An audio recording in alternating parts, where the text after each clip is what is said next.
So first of all, I just want to say a big hello to everybody. You can turn your cameras off because we are doing a webinar, so it probably won't need your cameras on for interaction. But if you want to keep it on, that's no problem whatsoever. And it also helps with the bandwidth. But I will be asking you to do some interaction later, usually in the chat. With a group that's this big, it's pretty difficult for breakout rooms, and we don't have that a huge amount of time. So first of all, I just want to have a little look at some of the things you said and what we're hoping to do today. So the goals really from this session, from what I got from what you guys were asking for and having spoken to Marie, was mainly that we want to look at motivation in the classroom and particularly practical activities that we can use to motivate our students. So I'm going to be talking about that. I'm going to talk about some activities and give you some examples. And then I'm also going to be looking at the motivation, engagement, acquisition cycle, which is kind of my model for learning. So we will have a look at that and see what we think. So first of all, just some of the things you said. So I just want to say a huge thank you for this. So this is very kind of, I suppose, typical of the comments. Many people said things like this: practical strategies, things I can use in my classroom, practical ideas I can implement on the next school day, different strategies to teach with CI, practical strategies to motivate. And that was almost identical across many people. How to apply to the classroom, how to help students to see the worthiness of acquiring a language. I thought that was really nice.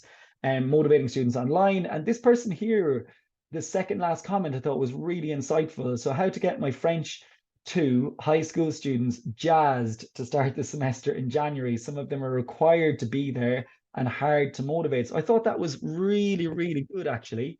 And something that I'll definitely try and work on today. I think it's a great way to express it. Often our high school and middle school students, it can be a bit of a challenge, but we'll look at that today. And then for the other question, which was about motivation and CI, lots of people seem to know a fair bit about CI teaching. About 78% had said high or medium to high, but a lot of people had said low when it came to intrinsic motivation. So I've concentrated a bit more on that today. So firstly, just a real brief thing about me. My name is Liam Printer. I host the Motivated Classroom podcast. I completed my doctorate in motivation and language learning, mainly with a TPRS approach, so an approach of teaching proficiency through reading and co-created storytelling. That's what my research was on, and how motivational it is for students. I present at different things, and I think the biggest things are the last two there, that I'm a reader. I like to always learn new things. And the biggest thing is, just like everyone here, I'm a learner. I'm learning all the time, and I'm not trying to say what I say today is exactly the way it has to be in your context, but rather maybe we'll give you some things to think about, and the way I've changed my context and plans as well.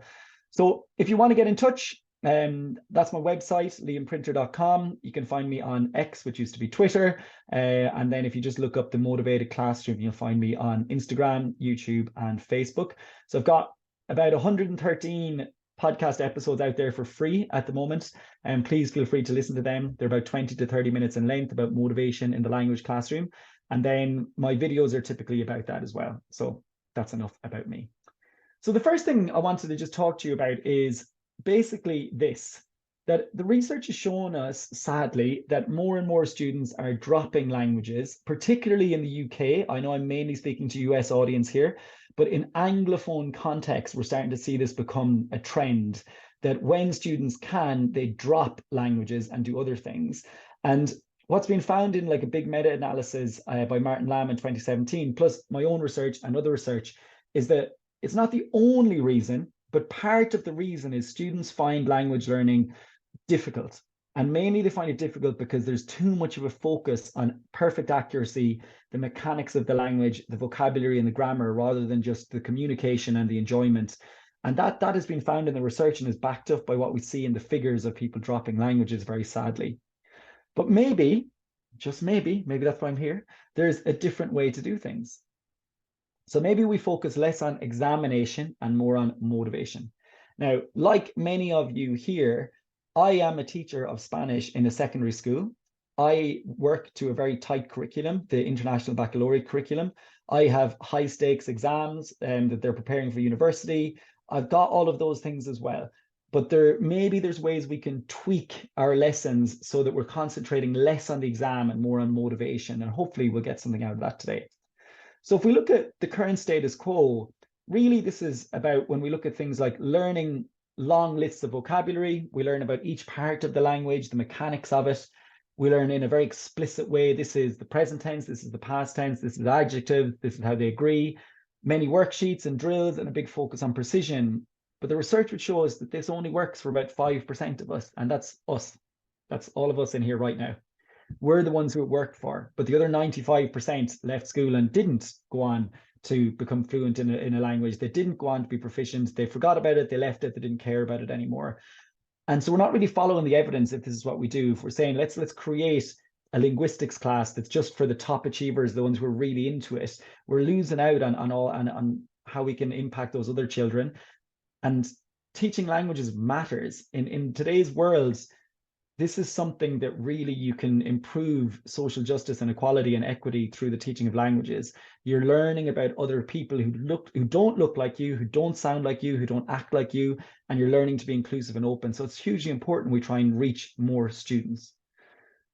But we can have a different direction that's more focused on motivation and acquisition. So this is when we center our class around interesting inputs about them, the student, when we make things more implicit rather than explicit, meaning that we learn through natural acquisition, when we learn through stories, creativity, and communication. And the good thing about this is the research would show us it's very motivating, it works for everybody, and it appeals to everybody. We've learned through story and narrative since the beginning of time. Our brains are hardwired to learn this way, and trying to focus on the communication and the meaning rather than the mechanics is a way that we can reach all learners. So Stephen Krashen's input hypothesis says that we acquire languages through listening and reading to interesting inputs. Now, there's been many researchers and theorists who question this and say maybe it's too simple, maybe it's too vague. But actually, what we see after 40 years of research, and Dr. Karen Lichtman and Dr. Bill Van Patten were on the podcast talking to me about this, is essentially you can say, like, yes, he's right. We acquire language naturally through interesting inputs and through things that we want to attend to. So we learn what we attend to. And that, yes, explicit instruction can help to speed up the process, but the focus of language acquisition should be on the inputs, keeping it interesting and learning implicitly. And the really interesting thing we see is that students achieve and exceed just as well, if not better, this way than focusing on the grammar and the mechanics. So that's the thing to keep in mind. So we're going to briefly look at this distinction between learning and acquisition and then how we go about it. So, oh, sorry, I've just pressed a button on my computer and I don't know what it did. There we go, I'm back. So learning and acquisition are not the same thing. Now, this is a kind of a simplified black and white version of language learning and acquisition. It's not really that simple. They do overlap, but this is helpful. So Dr. Krashen often talks about language learning being something that's conscious, when we're given information about the language through explicit instruction about the grammar and the rules and the mechanics that make up that language. Whereas acquisition is largely unconscious and we pick up things naturally with no effort, energy, or work. So right now, many of you in here may be non-native speakers of English, and maybe you're acquiring new words right now from me speaking, hopefully in a clear and an interesting manner. Maybe it's like the word involuntarily. Maybe that's not something you would typically use, but you're at a level that you can understand it, you want to attend to it, and now it's embedded somewhere in your brain. And maybe you'll need to hear it a few more times, but it's in there. Rather than asking you to complete a worksheet and spell it out and a crossword with the word involuntarily in it, you're just learning it without really knowing how or why. And we acquire the language naturally through reading and listening when we find it interesting. Again, you'll hear me say this a lot today, we learn what we attend to. And this is the case across all learning. The say cognitive science is showing this to us quite clearly right now. So how do we do this? Well, we can do it through comprehensible input teaching in the classroom. Now, the great thing was, as I said, in the survey you completed, many of you said you were aware of teaching with CI and at least you're trying some of the techniques, which is wonderful. And I'm always conscious, I don't want it to come across like I am saying CI is the only thing to ever do in your classroom, throw everything else out. That is really not what I'm saying. What I'm saying is think about what you're currently doing, and are there small tweaks and changes we can make to one unit or one class to make a more of a focus on the interesting inputs and less on the grammar and the precision and the mechanics. And then we can get to that grammar and precision later when we've built the system for the learner already. That's what we want to get to. The key is that those inputs that the student is getting from you, the teacher, are interesting. That's the key. So when students get lost in a state of what's called a state of flow, and Krashen found this, and I also found this in my own research, and the students said this in the research I did, they just didn't even think about the class being in French. It was just, they were just listening and attending because it was interesting. And they didn't really realize that they were learning new stuff because they just wanted to know what happens next in the story. And this is when we get that natural acquisition. And for some students in front of you, they'll acquire lots of new things as you're speaking. For others, maybe not, but they'll get there later. You're embedding it somewhere, and with more and more repetitions, it'll start to become more natural. Now, the big reason, like, why do I teach this way? Well, there's three main reasons. It's really engaging and motivating, not just for the student, but also for me. It's so much more fun teaching this way. Like, I was just in class last week and I was talking to the students and we were talking about things that have happened in the past. And I was talking to them about my dog and the fact that my dog had got really sick and like had done something on the carpet and we had to clean it up. And they're just so interested in this stuff rather than it being a worksheet about trying to fill in the past tense. Again, I'm saying there is a place for that, but we want the focus to be on interesting inputs. I trust the process. I trust the evidence that the language acquisition process will occur if I keep the inputs interesting. And there's way less planning and marking for me to do. I can have a whole class just based around things that happen to me, and they can do a listen and draw, and then a picture talk, and then a movie talk, and that's it all done. When we look at the research about it, these are the key bits of research, in my opinion, really. There's lots of it, but this is some of the key stuff. The first is on positive emotions. So in a language classroom, we find that positive emotions are associated with the classroom and they lead to more engagement. And when you use comprehensible input, positive emotions go up. Students can understand what's going on. They're interested. They find the story funny or intriguing. And this creates sensations of enjoyment, happiness. And what happens when you're feeling enjoyment and joy and happiness? You pay more attention. And when you pay more attention, you embed new structures.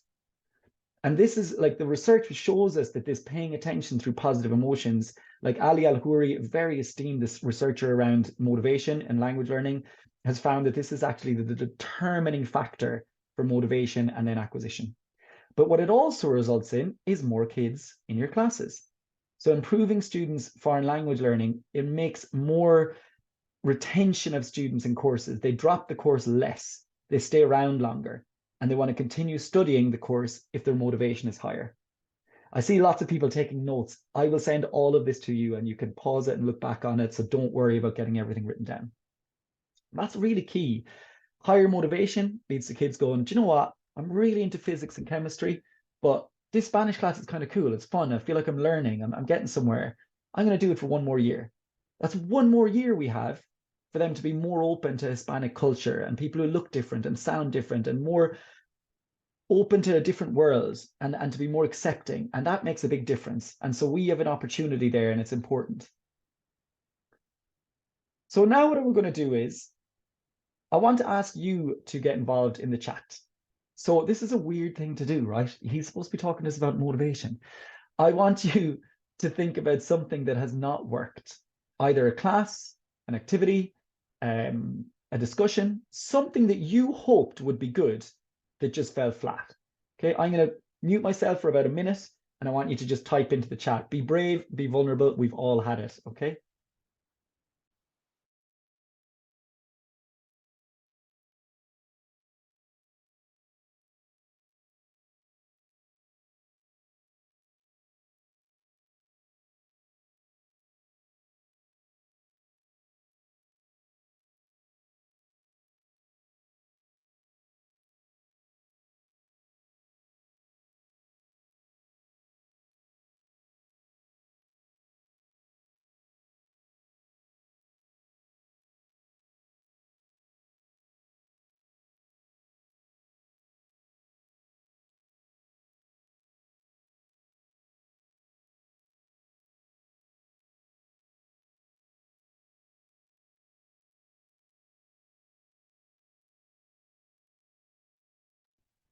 Okay, I'm having a look at the chat here. There's some lovely stuff coming up. So thank you so much for sharing. They're not trying to say because they're intimidated. Okay, trying to do a closed activity. It was too difficult. Thank you, Kimberly, for sharing that. That's really nice and brave. Preaching into a grammar topic and it wasn't in context. Discuss a chapter of the novel. They hadn't finished. They were unprepared. Okay. Sharing a student story when this will be over. When will this be over? Right. Okay. Gallery walk type activity where students were answering questions, copying down each other's answers. Great. Okay, so yeah, these are really great examples of people not, things just not going well. So we have things like a gallery walk where they were just copying and pasting, things being too difficult, and they didn't have the confidence, they were worried about making mistakes, low energy, something that's not related to them. Thank you, Rothio. Yes. Discussion on countries and they had no knowledge. All right, that's wonderful. Thank you so much. And there was a comment above, I think, that said something like, if we wait to teach them grammar, then inaccurate grammar will have already set in. Like, that's a great comment. And honestly, I thought exactly the same thing. And a few people were saying my screen wasn't big enough. If you click on the three dots above me and you go to speaker view, but I'm going to go spotlight for everyone, so it should be big now for everybody. So apologies for that. Yeah, that's a really interesting one. I thought exactly the same thing, but the research is actually the total opposite. That when students get more and more inputs, they make the grammar rules. And what will happen is that they will actually start to have really accurate grammar at the beginning because they're kind of copying what you say.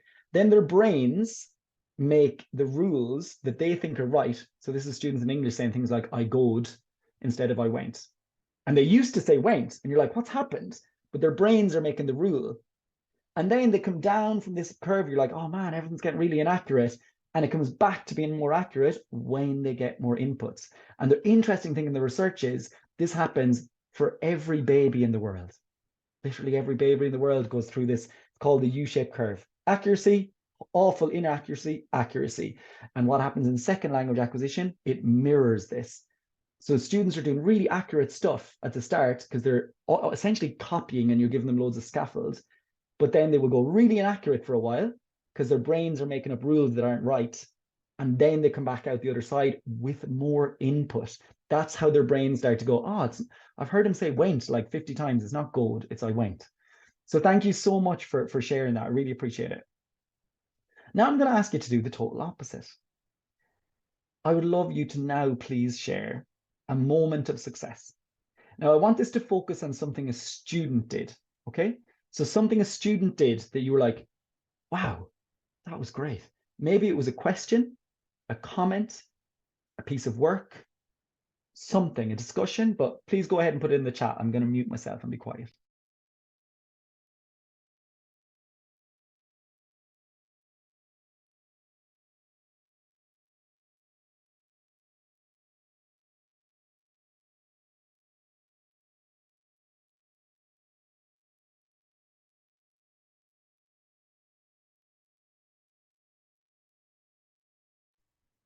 Diane, I have to jump in there. That's brilliant. Yeah, sharing a story and they almost take over adding details. So enjoyable. Love that.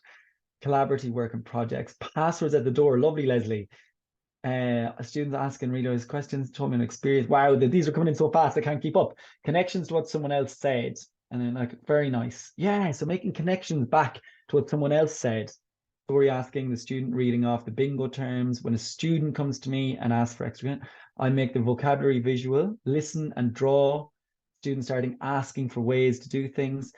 This is great. Family album project. Students talked about themselves and their families. Thank you so much. So this is great. And keep writing them in, okay? So essentially what's happening here and the difference between the ones that you were frustrated by and the ones that were fantastic is motivation. That is where we want to go. When you felt really great about your job and there was a great success moment, there was a motivated, engaged student in front of you. And when we fail to have that success and things fell flat, we have a demotivated or disengaged student. Why? Look at what you said. So things like it was too difficult, they didn't feel competent. The copying and pasting things down, or they didn't feel like they had a voice in it. They had no autonomy. They didn't feel like they had any direction. It was just copy paste, do this thing she told me to do. And then look at the ones that are successful. huge amounts of autonomy when they were adding details to the story, talking about their own families, making a family tree, doing these things where they felt like they had some say in it. Autonomy. So they felt competent, they felt autonomous, and they felt connected because they were connected to what's going on. That is the key to intrinsic motivation. Now, there is, of course, another side of motivation called extrinsic motivation. Now, extrinsic motivation is often seen as the bad guy. It does have a place. It has a place. It has a place in education. It has a place in life. However, what we see from the research over and over again in all sorts of fields is that extrinsic motivation can work for short-term gains, but if we want long-term positive outcomes, we want intrinsic motivation. So yes, it's okay for the little awards and grades to motivate a student, but we want to focus on the intrinsic ones, and that's how we get more positive learning outcomes in the long term. It also, interestingly, leads to much more well-being. The more intrinsically motivated students are, the better their sense of well-being. This has been one of the big things to come out of the research recently. So extrinsic things, awards and grades are normal, that we hear about that all the time, but other ones you might not be so aware of. Coercion. So when you say to your students, okay, I want you all to write this down or learn this verb off by heart, because that's what a really good French student does. That's what good French students do. That's coercion. Pressure. You need to do this or else you're going to get in trouble. Or if you don't do this, I'm going to call your mum. Status, like just feeling good about themselves, like, they're doing it to look cool in front of their friends. Or fear. They're simply doing the task because they're afraid they'll get in trouble. These kind of work in the short term, but they're not going to bring around long-term positive learning outcomes. What we want is intrinsically motivated students. And that is the focus of self-determination theory by Richard Ryan and Edward Deci, excuse me. So self-determination theory has been around a long time. It officially kind of came about in the year 2000, but it actually was about from around 1985, the research started. And basically what it says is that when you are intrinsically motivated, you do something out of enjoyment, interest, and satisfaction and excitement when these three basic psychological needs are met. This is the car. People love hearing an Irish person say car. So the car, or you might say car, or automobile, so something like that. There you go. Competence, autonomy, and relatedness. That is the heart of intrinsic motivation. So you think about those students who did something wonderful in your class. They felt competent, they had a sense of autonomy, and they probably felt a sense of connection. Now, this is not just research that's been conducted in language learning. This is research, major psychological research that's been conducted across all sorts of fields, all sorts of cultures, all sorts of contexts: medicine, coaching, parenting, leadership, business, education, language learning. And over again, this is what we find. We have basic physical needs, which are water, shelter, connection, that type of thing. But we have basic psychological needs: competence, autonomy, relatedness. So let's look at an example. This is a very famous study. I'm going to just go full on this to take away my neck in the view. So when we look at video games, why on earth are they so addictive, and motivating? So this was a study done by Richard Ryan and his co-researchers, the motivational pull of video games. So think about it. Autonomy. You have full control over the character. You are holding the remote in your hands. Relatedness. There's an entire community around gaming and around that particular game. And you even feel a connection to the characters in the game. And of course, competence. Every time you do something right, you get more coins, more levels, more you're through to the next stage, the big boss, whatever it is. Autonomy, competence, relatedness, extremely intrinsically motivating and very pushes people to do it out of joy and satisfaction.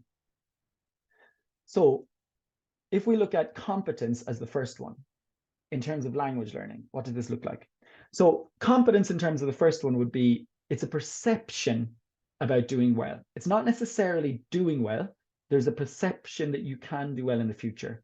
And the great thing about teaching with CI is that you teach with a way that allows students to understand pretty much everything. They will feel very competent because their engagement has gone up. They're feeling like, I'm getting everything.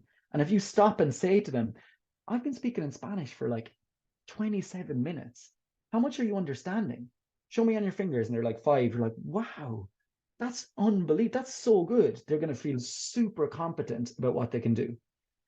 Whole class activities with choral responses are great for competence. So in my class, for example, if I say juntos, everyone goes juntos together. If I say después, they all go después, meaning I know what you just said. It means after, and this is the action that goes with it. When we provide feedback and opportunities for attainment, all of this is very high in competence. I'm just going to switch on the light behind me. Better. Okay, so one of the activities that is very, very motivating and high in competence is the reading diary. So I'm going to give you an example of each of the basic psychological needs and some activities. So the reading diary essentially is the students are reading a novel, or it could be a story, or it could be a story you've written, or something they've read. They select a phrase and they copy it down, and then they reflect on why they chose it. Like, I chose this because, they might need that sentence to start. They write it in the target language, or mostly in the target language. You read it and you respond, but the key thing, no corrections. Yes, I said no corrections. Even if they have that, even if the language is awful and it's just about understandable, no corrections. How do you give them some positive feedback on it? You're going to write something underneath it using the correct language, of course. It's a conversation, not a correction piece. So they feel competent because they're writing and being understood, and you're writing back and you're asking them questions and you're showing interest in what they wrote. So in my class, this is what it looks like. These are the novels up on the wall, and I've just got a plastic pocket with all the novels in them. There's another wall behind you with more of them. And this is what an entry might look like. So there's the date. Now, this is obviously, I've just typed this up. It's all done by hand. That's the direct quote. The student has reflected on why they chose it. And then there's a brief comment with me at the end. How often do I do this? Not every day, not every week. I might take up 4 or 5 from each class every week. So it might take me like 2 minutes to do each of those, but I don't take them all up. I'm not taking up 24 of these every week from every class. You would never be able to respond to them all. So maybe a student has written 3 entries by the time I get to it. I'll read the 3 entries, but I'll just write 1 comment at the bottom. Extremely high in competence. They feel like they're writing, being understood. There's autonomy. They're choosing the sentence. It's great.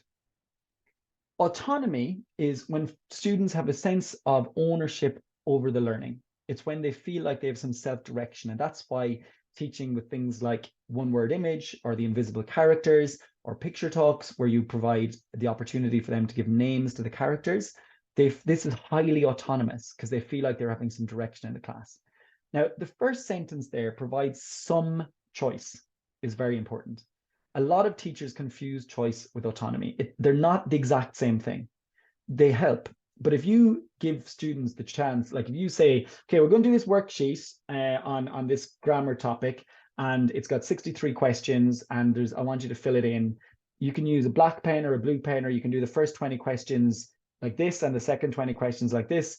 There's very little meaningful choice there. They're still finding it really difficult, maybe potentially boring. Some of them are getting something out of it, but a lot might not. And so therefore, there's not much choice. So we want things that minimize pressure and maximize autonomy. When you take away some pressure, you actually increase autonomy in the class. Acknowledging their feelings is a very simple thing to do. Where you're teaching about, I don't know, let's say you're teaching about France, and you're teaching about discrimination against people in wheelchairs in Paris, and you've used a text to do that. Asking them, how does that make you feel when you read that, or that sentence? How does that make you feel? Jot down your notes on a whiteboard. That is highly autonomous because you've asked for their feeling. I feel frustrated. I feel angry. I feel annoyed. When they can seek their own solutions to problem, all of that is autonomous. So this is a very simple activity. Many of you probably do this already. Very simple. 3-card draw. Start of the year, I asked students to draw an animal, a hobby, an instrument, or this year I made the change. You can draw one thing if you're really passionate about it. So if you love baseball, you can just draw a baseball bat. And then I use this in class as a prompt to talk to the kids. So I've just done this last week. I saw that there's one girl who's just zoned out a bit in the last month. She just doesn't seem to be paying as much attention. There's something going on there. I've talked to her, but she's a teenager. So she says, I'm fine. But actually, there's something happening there. And so I had a look at what she drew at the start of the year, and she drew a guitar. So I made sure in the next lesson I started talking about guitar playing and the fact that I like these bands who play guitar, and I showed a couple of clips of good guitarists. And then I said, anybody here play guitar? And her hand went up, and then we did like almost like a special person interview with her, all about guitar, how long she's been playing, what's her favorite things. Her face lit up. She was the focus of the class. We were talking about something interesting to her, and that it was the game changer. Highly autonomous for her. So it's just about learning about the kids and pulling that information out and using it when you need to use it. 3-card draw, super duper simple. You can make readings about it. You can make focus about it. You can just pick one at random and then just like talk about elephants and like how many elephants have you seen? What would you call your elephant if you had one? Anything like this. They're getting the inputs, but it's important to them. And the last one is relatedness. So relatedness is when students have a sense of belonging or togetherness, a feeling of being valued and supported by others, when there's lots of respect in the room, when they're participating. And really, we do this through warmth and care and respect for students. That's the important point. And we do this with our language, but there's ways you can do it in class too. And one of the easiest, again, many of you do this, will be classroom jobs. There are jobs in my class for everything. So if I have a class of 24 kids, there's 24 jobs, and I will just have to figure out ways for them all to get there. I don't give them all out once. It's kind of, they're spread out whenever I need them. So I'll have Mr. or Mrs. Paper, whiteboards, remote control. That's a new one this year. I'm constantly leaving the remote control in places and I can't find it. So one of the jobs is, Señor Mando, ¿dónde está el mando? El mando no está. And then someone will go find me the remote, and that's their job. But everyone has a role in the class. There's a sense of belonging. And of course, what are they getting from these jobs? They're getting a real sense of relatedness, but also loads of comprehensible input and learning loads of new words. Big question I always get here is, okay, that might work with my grade 7s and grade 6s, but that's never working in year 10 or grade 11. Yes, it does. All my students do it. They all like it. They all enjoy it. They all have different jobs. They all feel part of the community. If we make a big thing of it and make it fun and enjoyable, they will get something out of it. Even my oldest kids, they actually love when I'm like, it's so hot, can you open the window? And he's like, yeah, that's my job. Open the window. Love it. Now, the next thing I want to do is I want to show you 3 activities that are very low prep, motivational strategies. And I'm sure most of you right now are going, yes, that's what I came here for, Liam. That's what I came here for. Give me the low prep. That's what I want. Put it in my ears right now. So I'm going to give you activities that essentially all of you do already, but with a tiny tweak, okay? So these are things that are part of every curriculum, essentially, but these tweaks make them highly motivational. Now, the first one is, instead of just doing standard descriptions, you use your invisible character or one-word image. I call it invisible character. Why is the invisible character or the one-word image so powerful? So I'm sure you've heard of this. This is, imagine there's an object here. What is it? Oh, it's a spoon. It's a glass. It's a remote control. It's a flying carpet. Everyone laughs. Yes, it's a flying carpet. What's the name of the flying carpet? Where has it been? Where did it used to live?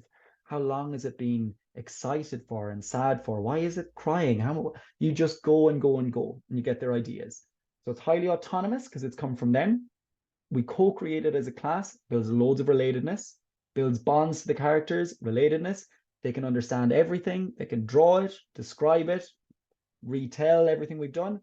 Loads of competence. So the invisible character, competence, autonomy, relatedness. Food and drink for intermediates. We've all done this. List out foods and what's your favorite foods, but make it interesting. The disgusting milkshake competition. So who can come up with the most disgusting milkshake?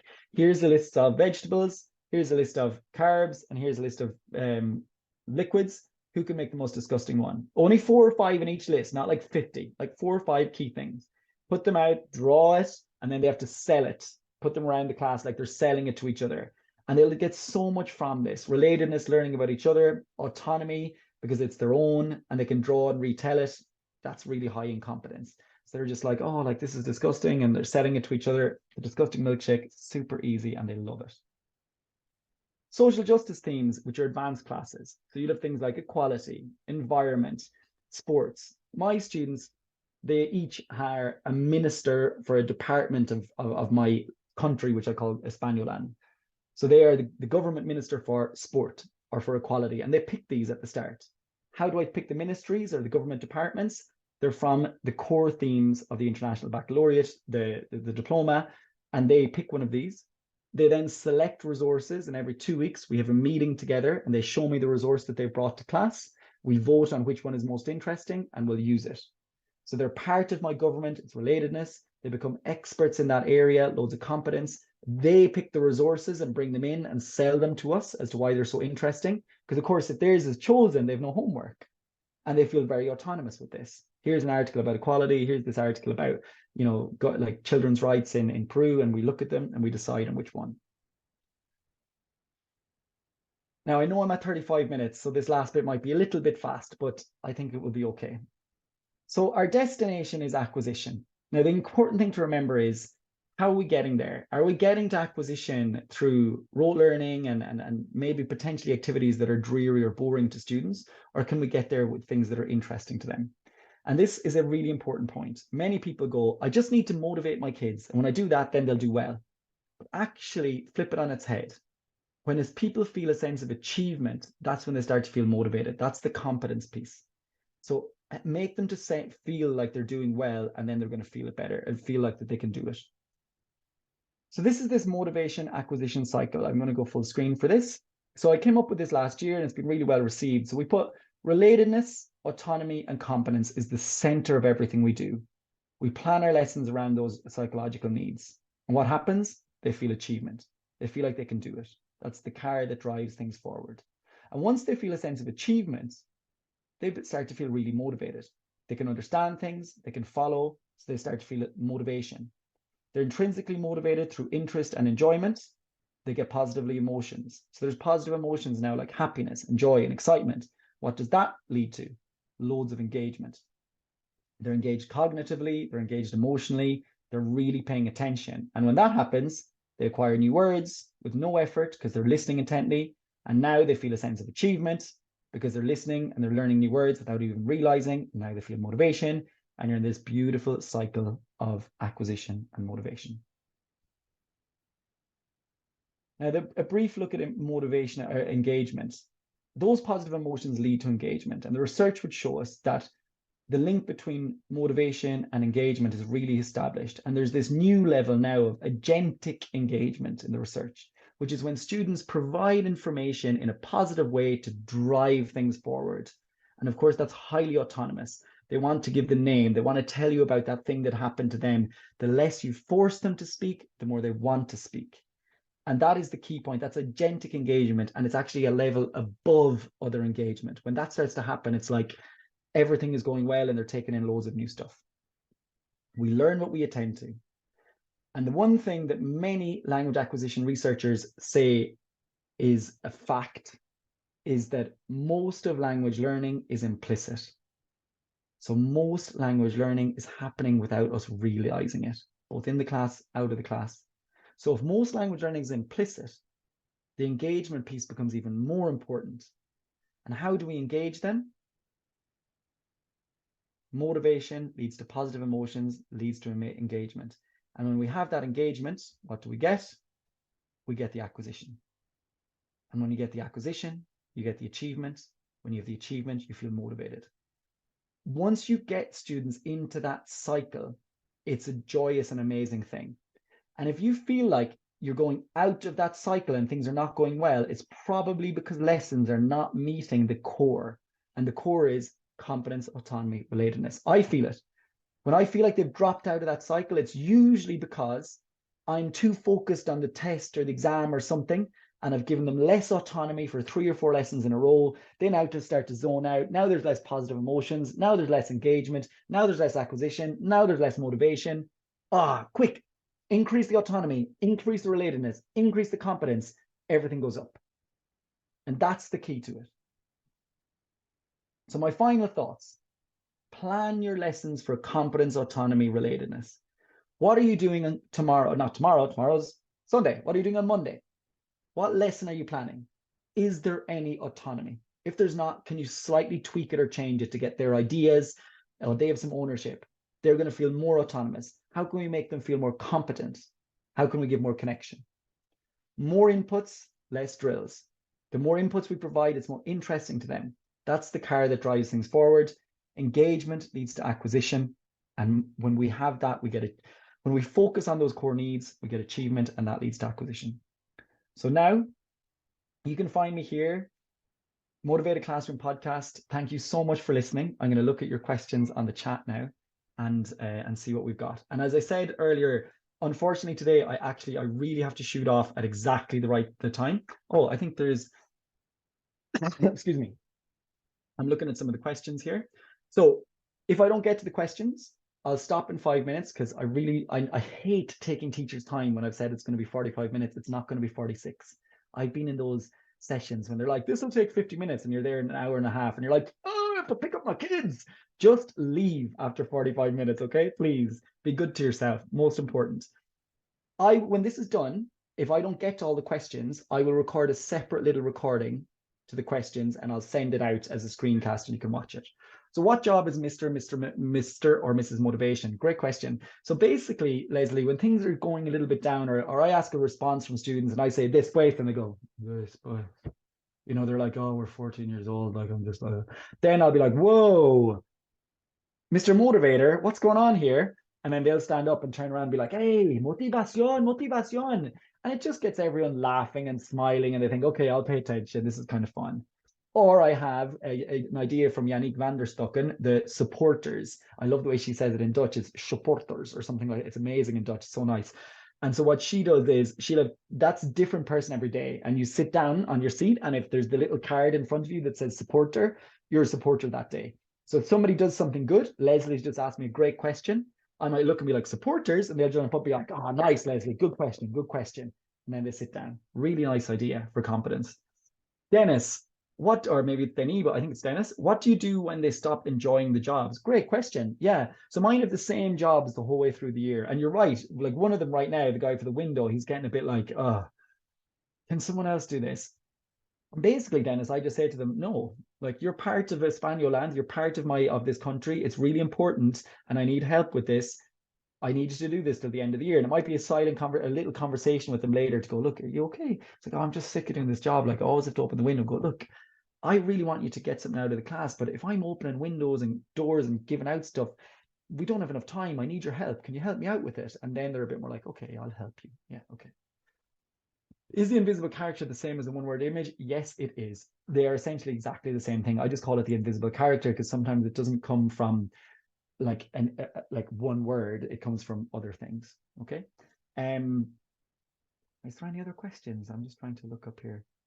I'm a believer. Yes, Martha. Thank you so much. It's completely transformed my class. I love that. That's so nice. Great.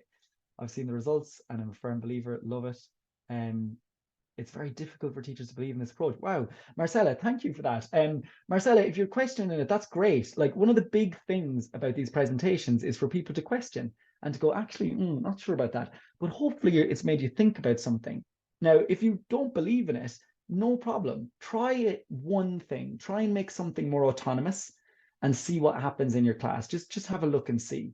See if it works. The only thing I can say to you, Marcella, is it's all based on research evidence. So this is not just my ideas. This is based on research evidence. And again, you have to do what's right for you in your context. If you're like, this is just not going to work for me, try one thing. Just try something and just try a little change with more autonomy, confidence, and see if that changes the motivation in the class. If everyone, Marcella, in your class is currently highly motivated, highly engaged, doing great, don't change anything. Whatever you're doing is working spectacularly well, so keep it. So it's just to drop some ideas in, okay? Oh, I see now, Marcella. You've been saying it's difficult for other teachers to believe in this, but you do. Okay, sorry about that. I think I've got you now, Marcella. Thank you. Sorry about that. I see it now. I see what you're saying. I see what you're saying. Thank you so much, Marcella. I love it. I love it. But for others, yes, they can maybe think, oh, I don't know about this, because people get used to doing the same thing and it's difficult to change. So thank you, Marcella. I appreciate that. That's really nice. Okay, is there anything else? I'm trying to look down. For high school, it's really possible to have implicit learning. How about the critical period? Oh, I just did a podcast on the critical period hypothesis. Literally just came out yesterday. So listen to that. Yes, basically, Roxana. So this is an important thing I'll end on. There's a big thing in the research called the beginner expert curve. Basically, as people get more expert with things, we give them more control over looking into it more. If you think about school, When you start off, you get loads of direct instruction. Then you start to do a few projects. Then you do a degree where there's a bit of research. Then you do a master's and it's like it's all on you. And then it's a doctorate and it's like you're just focusing on it. So as you get more expert, you get more inquiry based. And it's the same with language acquisition. We have to provide loads of the inputs at the beginning and for the implicit learning, breaking it down, making it understandable.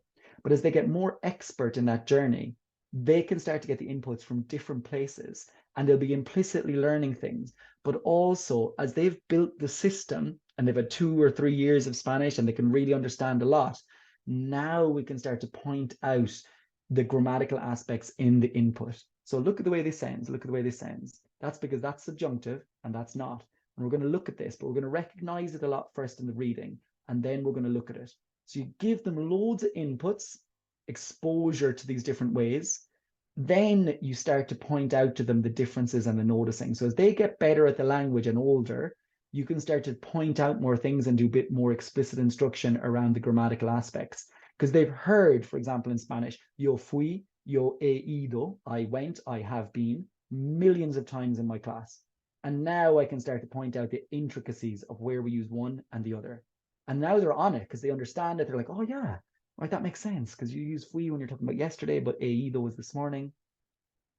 Rosillo, your question, CAR stands for competence, autonomy, relatedness. Lovely. I just want to say thank you so much. I see that another couple of questions have come in. So I promise I will get to those and send a screencast with me answering those. And if other ones come up in the chat, please send them in. Please share widely. Tell people to listen to the podcast, even if they get nothing from it, but it makes you think a little bit more. Great. And thank you so much for being such willing participants. I know that was a lot of information in 35 minutes. As I say in Irish, Cura Mila Mahagav, thank you, Agus Slán, goodbye.